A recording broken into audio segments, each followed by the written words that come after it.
السلام علیکم ورحمۃ اللہ وبرکاتہ۔ معزز خواتین و حضرات، کائنات کے امام صلی اللہ علیہ وسلم کی حدیث مبارکہ کا سبق، کتاب کا نام مشکات المصابیح، اس میں سے زکوٰۃ کے مسائل، اور باب ہے بہترین افضل ترین صدقہ کون سا ہے۔ 1955ویں حدیث کتاب میں ہے اور 8ویں حدیث ہے باب میں۔ وعن میمونة بنت الحارث انها اعتقت وليدة في زمان رسول الله صلى الله عليه وسلم فذكرت ذلك لرسول الله صلى الله عليه وسلم فقال اعطيتها اخوالك كان اعظم لاجرك متفق علیہ۔ معزز خواتین و حضرات، حدیث مبارکہ صحیح بخاری اور صحیح مسلم کے حوالے سے آ گئی، اس پر کوئی تبصرہ کرنے کی ضرورت نہیں ہے، اور میں یہاں عبارت کی تصحیح کر دوں کہ اس میں ہے لو اعطیتیہا اخوالکی کان اعظم لاجرکی۔ حدیث کی راویہ سیدہ میمونہ بنت حارث رضی اللہ تعالی عنہا، ان کو کہا جاتا ہے ام المومنین الحلالیہ، اور یہ بات ذہن میں رکھیے گا کہ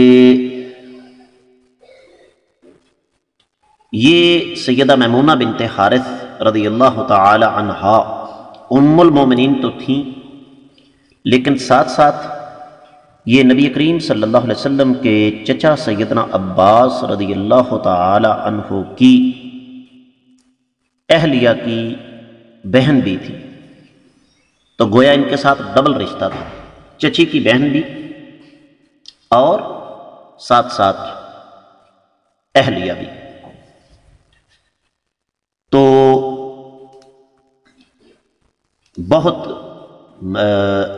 سمجھ لیجئے کہ اہم ہوتی ہے وہ روایت جو خصوصی طور پر کسی ہماری ماں کی طرف سے آئے۔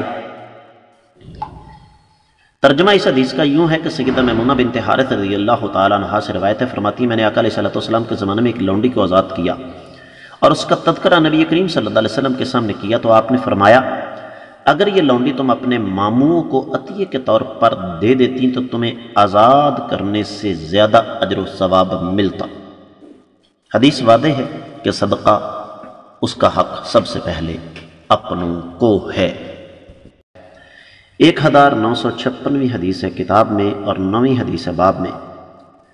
وعن عائشة رضی اللہ تعالی عنہ قالت یا رسول اللہ صلی اللہ علیہ وسلم ان لی جارین فإلی ایہما اہدی قال الی اقربها منک بابا، رواہ البخاری۔ حدیث صحیح بخاری میں آ گئی ہے، اس کی سند پر کوئی تبصرہ کرنے کی ضرورت نہیں۔ حدیث کی راویہ ام المومنین سیدہ عائشہ طیبہ طاہرہ رضی اللہ تعالی عنہا ہیں، جن کا تعارف کروانا سورج کو چراغ دکھانے کے مترادف۔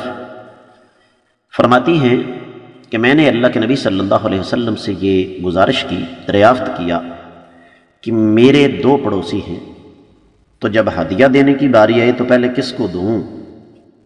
آپ نے فرمایا اس کو دے دو جس کا دروازہ تمہارے زیادہ قریب ہے۔